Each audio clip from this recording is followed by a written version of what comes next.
Hello बच्चों, let's read the following question. What work has to be performed in order to increase the velocity of a particle of rest mass m0 from 0.60 c to 0.80 c? Compare the result obtained with the value calculated from the classical formula.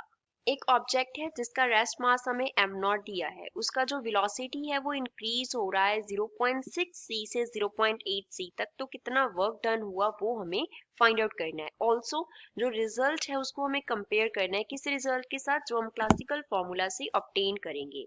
So first of all we will talk about the key concept used in the question. इस question में क्या की concept हम use करेंगे। First concept इसमें क्या use होगा कि जब जो स्पीड है किसी भी ऑब्जेक्ट का वेलोसिटी है वो कंपेरेबल हो जाता है to the velocity of light. c जो है वो यहाँ पे क्या डिनोट करता है, वेलोसिटी ऑफ लाइट को डिनोट करता है। जब ऑब्जेक्ट का वेलोसिटी क्या हो जाता है, वेलोसिटी ऑफ लाइट के कंपैरिजन में हो जाता है, तो उसका जो मास है वो हम कैसे लिखते होते हैं, मास m इक्वल होता है m0 रेस्ट मास अपॉन में square root of 1 minus V square upon C square के। एंड ऑब्जेक्ट का जो एनर्जी है वो इक्वल होता है किसके, it is equals to m into C square के। सेकेंड जो हम इसमें कॉन्सेप्ट अप्लाई करेंगे वो किनेटिक एनर्जी का क्लासिकल फॉर्मूला हम यूज करेंगे, दैट इज किनेटिक एनर्जी को लेटर से हम k से डिनोट कर रहे हैं, तो इसके लिए फॉर्मूला होता है 1/2 into m into V square. And third जो हम इसमें कॉन्सेप्ट अप्लाई करेंगे वो हम अप्लाई करेंगे कि जो वर्क परफॉर्म्ड होगा that will be equals to change in kinetic energy. जो किनेटिक एनर्जी में चेंज होता है वो किसके इक्वल होता है, वर्क डन के इक्वल होता है। ये हमारे पास वर्क एनर्जी थ्योरम होती है। डेल्टा जो है वो रेफर करता है चेंज को। अब पहले हम रेलेविस्टिक फॉर्म में बात करते हैं।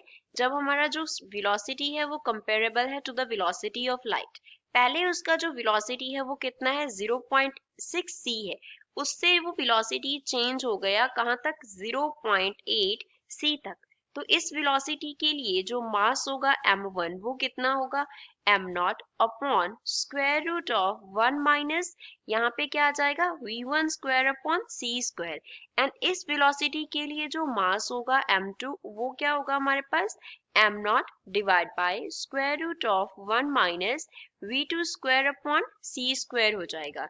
तो यहाँ से m1 जो है वो किसके इक्वल आ गया, m0 एज इट इज आ गया divide by square root of 1 minus v1 का स्क्वायर मीन्स 0.6 का हम क्या कर देंगे, स्क्वायर कर देंगे, क्योंकि c जो है 0.6 के साथ वो नीचे वाले c स्क्वायर के साथ कैंसिल हो जाएगी। और इस तरफ जो m2 है वो हमारे पास क्या हो जाएगा, यहाँ पे हम एक लाइन ड्रॉ कर लेते हैं to differentiate between both the terms m1 and m2। तो m2 जो है वो क्या हो जाएगा, m0 upon square root of 1 minus यहाँ पे आ जाएगा 0.8 का स्क्वायर। तो इसको फर्दर सॉल्व कर लेते हैं हम। m1 will be equals to m0 upon square root of यहाँ पे क्या हो जाएगा 1 माइनस 0.36, और इस तरफ m2 में क्या आ जाएगा, it will be m0 upon square root of 1 minus 0.64। तो इसको फर्दर सॉल्व करते हैं। सो जो m1 है वो हमारे पास क्या बन गया, m0 upon square root of 1 minus, अब हमारे पास क्या था 1 माइनस 0.36 था, तो इसको हम क्या लिख लेंगे, square root of 0.64।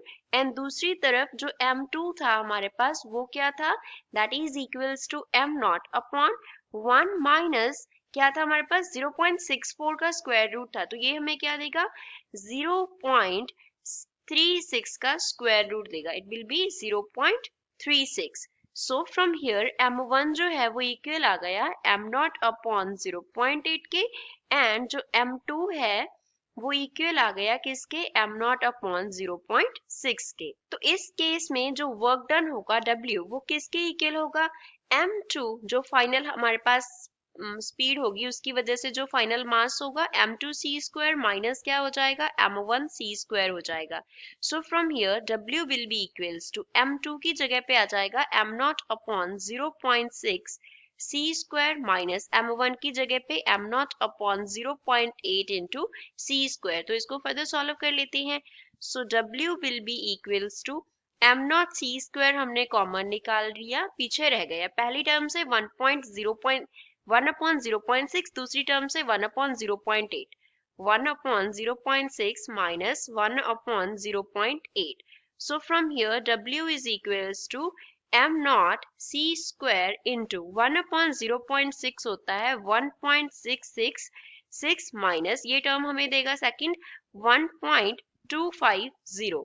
So from here W will be equals to 0.416 m naught c square, or we can write that W will be equals to 0.42 m naught c square. तो ये हमारे पास रेलेविस्टिक टर्म्स में work done का value आ गया. Consider to question number 1.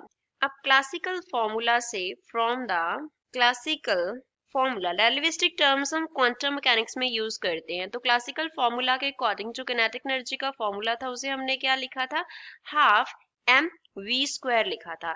तो यहाँ पे जो वर्क डन होगा लेटर से उसको हम W डैश से डिनोट कर रहे हैं, then it will be equals to 1/2 m naught into V2 square final kinetic energy minus initial term कर देंगे half m not V1 square. तो यहाँ पे वैल्यूज फिल करते हैं. W dash will be equals to 1/2 m naught common निकाल लिया, V2 square, V2 हमारे पास क्या है 0.8 c का स्क्वायर हो जाएगा minus V1 square that is 0.6 c का स्क्वायर हो गया. So W dash is equals to 1/2 m naught c square, ये कॉमन निकाल लिया, पीछे रह गया 0.8 का स्क्वायर 0.64 माइनस 0.6 का square 0.36. So from here W dash will be equals to 0.28 m naught c square divided by 2, which means W dash equal होगा 0.14 m naught c square के. तो ये क्लासिकल फॉर्मूला से हमारे पास वैल्यू है W dash के लिए. Considered question. अब अगर हम इक्वेशन 1 को लिखें तो उससे हमने W निकाला था 0.42 m naught c square.